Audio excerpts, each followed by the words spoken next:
اعوذ باللہ من الشیطان الرجیم بسم اللہ الرحمن الرحیم الحمد للہ رب العالمین والصلاة والسلام علی اشرف الانبیاء والمرسلین اما بعد عزیزان گرامی قدر، آج پھر آپ کی خدمت میں آپ کی مشکلات اور ان کا حل لے کر حاضر ہوئے ہیں، اور روزانہ ایک ایسی مشکل کے اوپر گفتگو کرتے ہیں کہ جس کے بارے میں بہت زیادہ سوال کیے جاتے ہیں یا بہت زیادہ پوچھا جاتا ہے۔ آج جس مشکل کا تذکرہ کر رہے ہیں وہ ہے بچیوں کے رشتے۔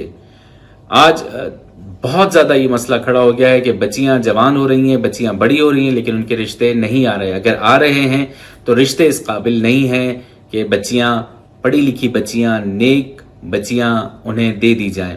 عزیزان گرامی قدر، پہلے پروگرام میں بھی عرض کیا تھا اور بار بار عرض کرتے ہیں کہ اللہ تعالیٰ نے ہر مشکل کا حل رکھا ہے، اور پھر کوئی مشکل ایسی نہیں ہے کہ جس کا حل نہ ہو۔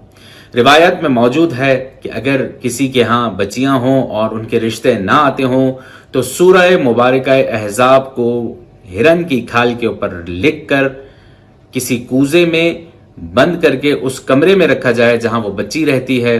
لیکن پھر اگر کوزہ موجود نہیں ہے تو کسی ایسی بند شیشی میں، بہت سی شیشیاں موجود ہوں گی گھروں میں، اس کے اندر سورہ مبارکہ احزاب کو ہرن کی کھال کے اوپر لکھ کر اس کے اندر ڈال دیجئے، اس کا ڈھکن بند کر کے اس کمرے میں رکھ دیجئے جہاں وہ بچی رہتی ہے، تو انشاءاللہ تعالیٰ پروردگار اس کے لیے نیک رشتہ میسر فرمائے گا۔